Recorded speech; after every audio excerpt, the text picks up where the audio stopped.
Heater wide open. So now we're sending water here. Okay. It's stopping there, going down into the heater, right here into this manifold, out of the heater, and back up through this line, through this check valve, back to the pool or spa's heated water. We install these bypasses because during the hot startup, we put the pool in an acidic state, and that will destroy the copper heat exchange. It'll eat it up. So now that we're balanced and we're under normal operating circumstances, I would pretty much always leave the heater open.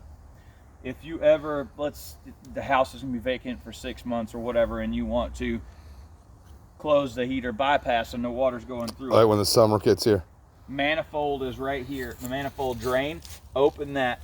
It's the same thing as a car sitting in your yard with, 6 months not being driven, not being started up. All the fluids and stuff start going bad. Well, the same thing's going to happen in here. Water sitting in there for 6 months not moving. It's going to start breaking down the components inside this heater.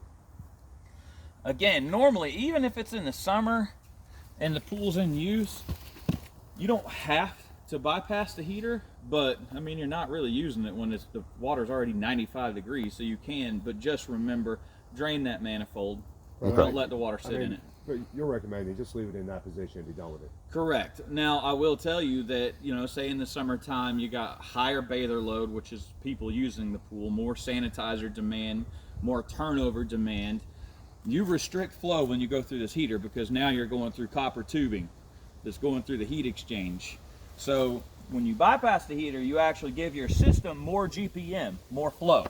So in the summertime, maybe it's a good idea to bypass the heater. Just, again, guys, the most important thing to remember is to drain that manifold for however long that heater is going to be bypassed.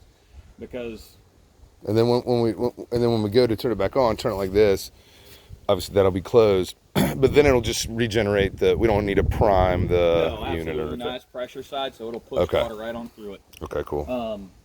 Yeah, I tell everybody anything I can possibly think of that I've seen in the field to cause heaters to fail, because it's a $3,500 heater. Yeah. It's a really good heater, but you got to take care of it. Gotcha. They make another heater, the high or heavy duty heat exchange. They're made of titanium, but we're talking about a 2000